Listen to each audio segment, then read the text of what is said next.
Where are my freaking wings at?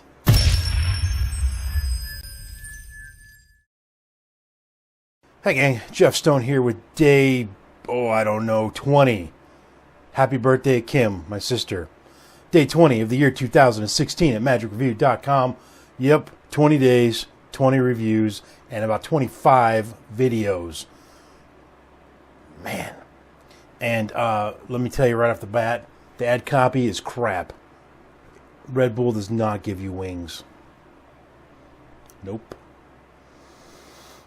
So, anyway, we're looking at Rise today by Sean Scott.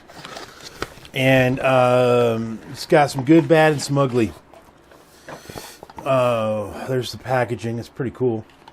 So for $100, you get the ability to go from a smashed... Sorry, I got Sharpie ink on my fingers. To go from a smashed Red Bull can that you stomp on, and when you lift your foot, it's like, this is what it looks like. Imagine this is my flat foot. Whoosh. It looks like you just, it uncrushes. Very cool illusion. Go watch the ad trailer. That is what it looks like. Now, there is a problem in the ad trailer. It's in the beginning, and we'll talk about it in a minute, but it does not affect the accuracy of the illusion that you see when he stomps on the crushed can and then lifts his foot off. That is exactly what it looks like. The illusion is very, very good. So, that's the effect. What's the method? Well, a whole bunch of stuff in here. There's two things in here. One thing I had to make, and I can actually show you that minus one little detail, and that is, I'm going to just cover some things, but this is the crushed can gimmick. And you can show it as freely as I'm showing it right now. It's not anything really that big a deal. And it's not the kind of thing where you're like, look, I have a crushed can. Look at this normal, unprepared crushed can. No, it's more like, oh, you notice it. You notice it on the ground. And then you go pick it up. And you show it to them. And then you put it on the ground and stomp on it. Which reminds me of a Weird Al lyric. I'd rather rip my heart right out of my ribcage with my bare hands and throw it on the floor and stomp on it till I die, than spend one more minute with you. Man, that must have been some awful, awful woman. Anyway, so you need this and this. You had to supply them both. The can that you made this gimmick from, you get to drink. And I'll just tell you this. This is my first experience with Red Bull. It is nasty. I don't know how you people drink that stuff. Now, granted, I did have the sugar-free version, being a diabetic and all, but it was nasty. I did not like it at all, so whatever. But the way the gimmick works, so you make this gimmick, it took me like 10 minutes to make that, and that's it. You'll never, ever have to do anything with this gimmick ever again. It'll last you forever. Secondly, you need a full can, unopened, of any kind. It can be any kind of soda, not soda, but can that's roughly this dimension. Like a regular soda can will not work. So that's one. So this is gimmick number one. You have to make that. Gimmick number two is in here, and I cannot show it to you, but it's something you wear, and we'll talk about the restrictions of that in a moment. But there's like a 1 minute, one-time prep to adjust it to fit your body. It's super easy. And I've reviewed a lot of things that you have to wear and adjust for your height or your width or your girth or your hair color or whatever. And this is probably one of the easiest things I've ever had to put on and adjust. It just took literally not even a minute probably. And then it's perfectly set for the rest of my life unless I suddenly, grow another foot or something crazy like that. And then every day, if you're going to go and do this, when you get ready for your day, there's like a 5-minute setup you got to do to put it on. And then once it's on, you can wear it all day. You can actually wear it with the can set, like loaded, ready to magically appear, anytime you want. But what I found wearing it, sort of walking around, on occasion the can would appear when I was not ready for it to appear. After a few times of fidgeting and kind of playing around with the gimmick, I think I was able to remedy that, but I'm not going to go out and drive this thing, and test it all day and walk around with it for hours and hours and hours. So my recommendation would be that you just wear the gimmick without the can, and then, when you're about to do the performance, just load the can. It takes 3 seconds to load the can in there, more like a half a second to load the can in there. And by the way, that's your reset, is loading the can back into the gimmick. And so you have this thing in your pocket, and you have this thing in your gimmick, and you're set to go anytime, anywhere. So the restrictions, clothing restrictions. Number one, and we're still talking method here. Number one is you have to be wearing normal height shoes, like no high tops, in other words. But pretty much any normal height shoes will work just fine. Number two, you can't be wearing shorts or skinny jeans. Just don't wear skinny jeans. What does it matter with you? Anyway, you need to be wearing straight leg jeans or like, cargo, like Docker kind of pants. But you need something that doesn't have a tight fit around your ankles. I'm probably saying too much by this point, but he recommends jeans, and he said not to do it with slacks, but I did it with slacks and it was just fine. I didn't have a problem at all. So I'm not sure why he felt that about slacks, but anyway, so the other thing is your angles, and this is good, bad, or indifferent. It's just indifferent, I should say. If you're familiar with the Balducci levitation, your angles are about the same as that. Everything's about the same, like your number of people that can watch it, where they stand, and that kind of stuff, the distance from you, and everything. So imagine like you're standing at 12 o'clock, look from an aerial view, you're standing at 12 o'clock. Your spectators can be at like 7 o'clock, 6 o'clock, 5 o'clock, and that's about it. And it's not the kind of thing you're going to do for a huge crowd. It's for like a few people. Anyway, so that's everything you need to know about the method. In my opinion, the wardrobe is not too restrictive. I think that most of you are going to be able to do this. And I think the angles are fine too. It just depends on where you perform.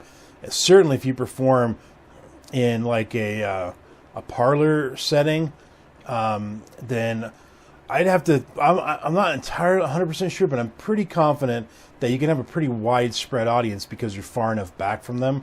But if you're doing it more in a close-up kind of a setting, then you're going to need more like the Balducci thing. Just think of that. Any place where you could do Balducci, you could do this. If you think that way, that's a pretty good rule of thumb. If you don't know what Balducci is, sorry. No, I'm not. Okay, maybe a little bit. All right, so that's it. I think to me the method is totally legitimate. This gimmick is clever. It works very well. It's very good. It's very well made, and it's smart, and it does the job that it's supposed to.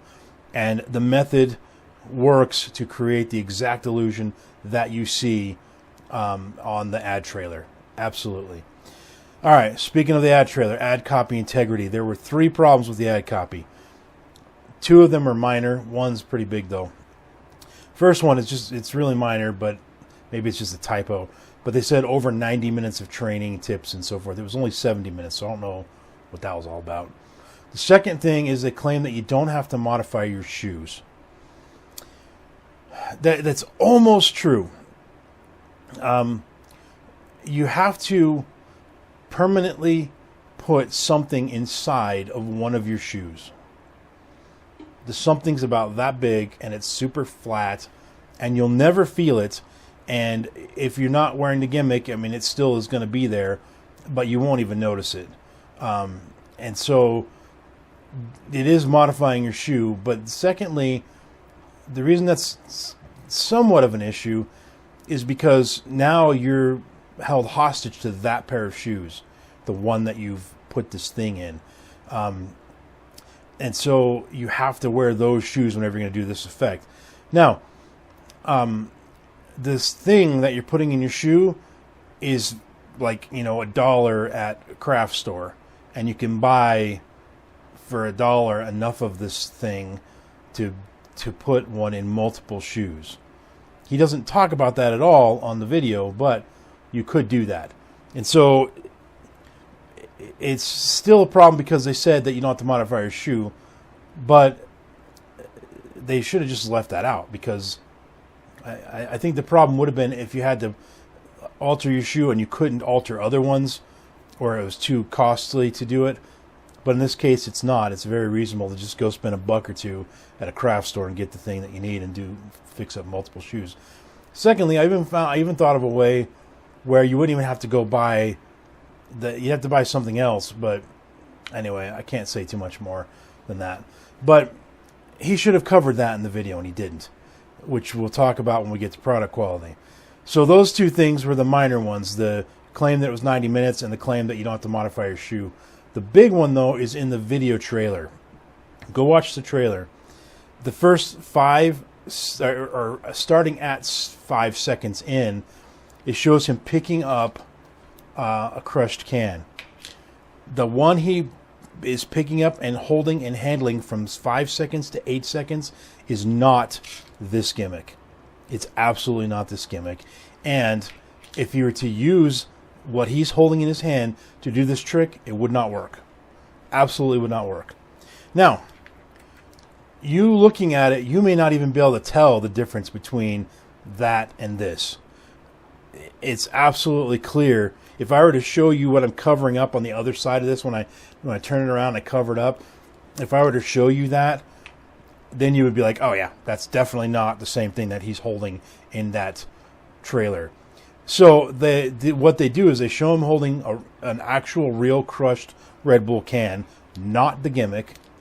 And then the next shot is his hand is holding the crushed can or something, but it's out of frame, and he drops it onto the ground. What he actually drops onto the ground is the gimmick.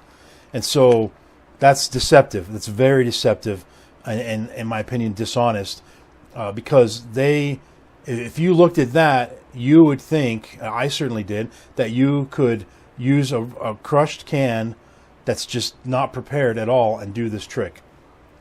And there's probably methods out there to do that. I don't know. But this is not that method. You have to create this gimmick, and it has to be rung in. And so, maybe you have a regular, like a third can that's one that's really crushed, and you somehow switch it for this one, and then this is the one that you do the trick with. Fine, if that's a legitimate method.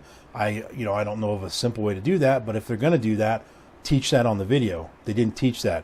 What they did was dishonest. They showed a legitimate crushed, non-gimmicked can that looks an awful lot like this, but it's clearly not if you know the method. And so the handling looks more fair on that video than it does in real life. Now, I think you would agree, however, the way I'm holding this is fair, and it's not. And I'm, I can show this side totally cleanly, but again, this isn't the kind of thing you draw attention to, which is why it's such a bummer that they did that, because they drew attention to something that A, there's no need to, and B, they did it in a deceptive manner. So I had a big problem with that, and you'll see that in the star rating. So that's ad copy integrity. If you can ignore those 5 to 8 seconds, everything else is dead on. I mean, the illusion is that good. The illusion of that can going from flat to this is amazing. And their claim that this is instantly examinable, it is. The can that appears when you lift your foot up is the can. That is the can that they can grab and examine. They can open it and drink it. There's no, you're not like having some sort of weird thing where the can that appears has to then be switched before you can hand it out. No, they can. The moment you lift your foot up, they can grab that can if they want.